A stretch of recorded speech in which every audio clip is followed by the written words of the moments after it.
Communication des idiomes. Bienvenue. Aujourd'hui, nous explorons un mystère profond de la personne de Jésus-Christ, la communication des idiomes. Donc, autrement dit, la communication des propriétés. Cette doctrine, qui remonte à Cyril d'Alexandrie, a été enrichie par Jean Calvin. Et cette communication des idiomes nous aide à comprendre comment les deux natures de Jésus-Christ, humaine et divine, interagissent dans sa personne unique. Donc, pourquoi cela est si important? Voyons cela en 3 points. Premier point, comprendre la communication d'idiomes. Donc, qu'est-ce que cela signifie?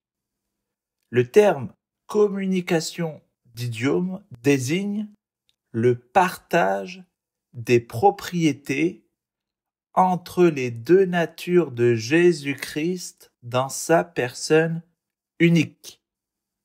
Ce que l'on peut dire de la nature humaine ou divine peut être attribué à Jésus-Christ en tant que personne.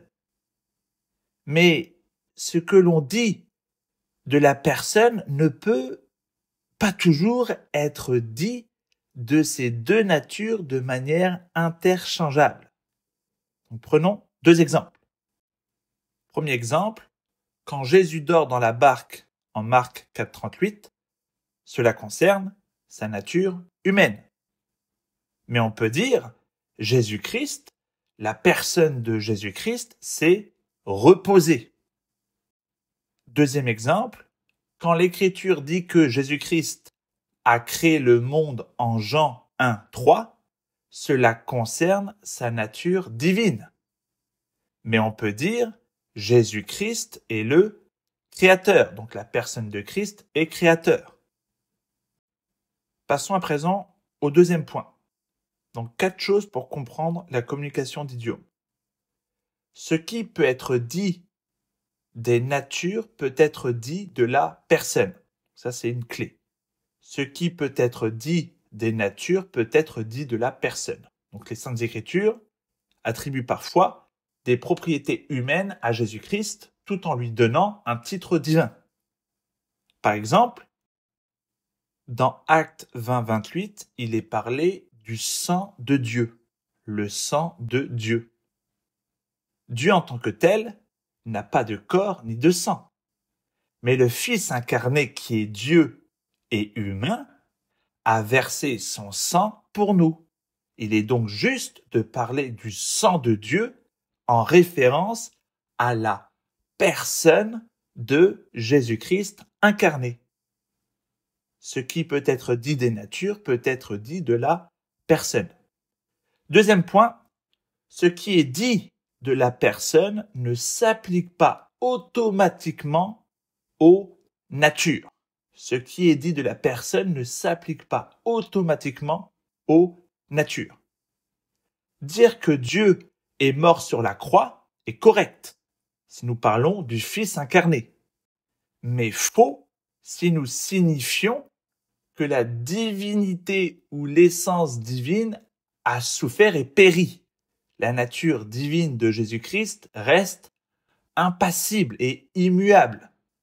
Ainsi, nous devons préciser que cette mort concerne la nature humaine du Fils dans son union avec sa divinité. Ce qui est dit de la personne ne s'applique pas automatiquement aux natures. C'était notre deuxième point. Troisième point, Marie comme Théotokos, donc mère de Dieu. Donc le terme Théotokos, mère de Dieu, est utilisé pour affirmer que Marie a porté et donné naissance à Jésus-Christ. Une seule personne, pleinement Dieu et pleinement homme. Donc ce titre, confirmé au Concile d'Éphèse en 431, protège l'unité de Jésus-Christ. Cependant, cela ne signifie pas que Marie a donné naissance à la divinité éternelle ou à la Trinité tout entière. Enfin, quatrième point, l'expérience de Jésus-Christ est vécue par le Fils dans son existence humaine. Les souffrances, la mortalité et les limites de Jésus-Christ doivent être comprises comme vécues par le Fils dans son mode d'existence incarné, sans alterner sa divinité.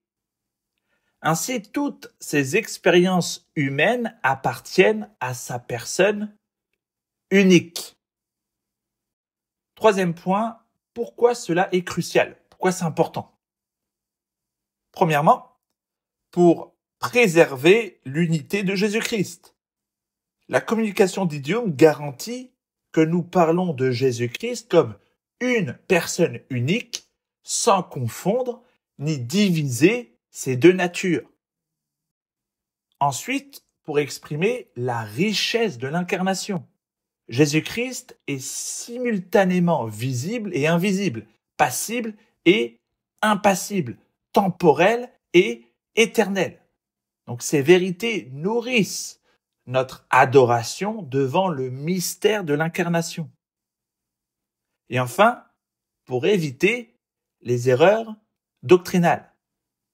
Sans cette compréhension de la communication d'idiome, on tombe soit dans le nestorianisme, donc en divisant Christ en deux personnes, soit dans le monophysisme, confondant les deux natures. Et dans les deux cas, on déforme le véritable Jésus-Christ biblique, le Dieu incarné. En conclusion, pourquoi cette doctrine est-elle importante pour nous aujourd'hui? Car il y a une adoration profonde. Le mystère de Jésus-Christ nous invite à contempler et adorer celui qui est pleinement Dieu et pleinement homme, notre parfait Sauveur. Il y a également une précision théologique. Dans un monde qui déforme souvent la personne de Jésus-Christ, tenons ferme sur cette vérité biblique pour proclamer un Jésus-Christ vrai et complet. Enfin, il y a également une reconnaissance de notre salut. Le sang de Dieu, le Créateur, a été versé pour nous. Une vérité aussi profonde nous pousse à l'humilité et à la gratitude. Croyez-le, vivez-le, partagez-le pour la gloire de Dieu.